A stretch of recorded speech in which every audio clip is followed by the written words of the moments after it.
Ang guhit na para sa akin pagdadaig ipagsapalaran sa mga katatan ang pinagulat kaya naman check saga.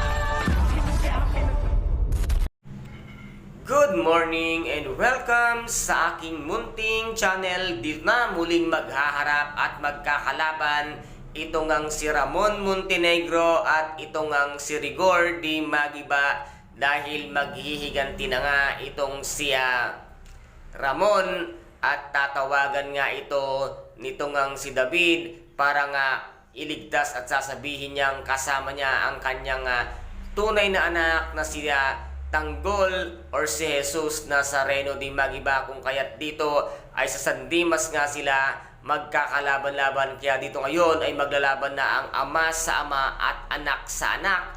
At ngayon tuluyan na kaya na magkakaharap itong ang si Ramon at si Tanggol, at dito ay magkakasama na ang tunay na mag-ama sa pamamagitan nga nitong si David, dahil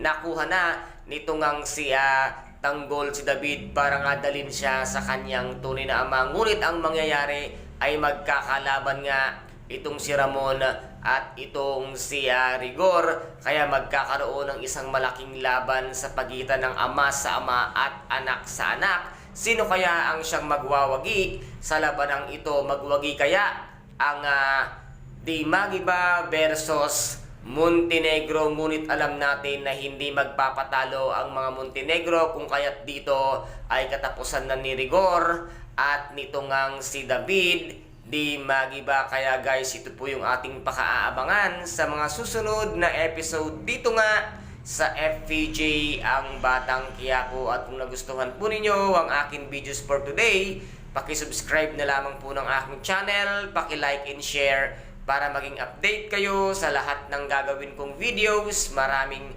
salamat po. Ingat, God bless, and bye-bye!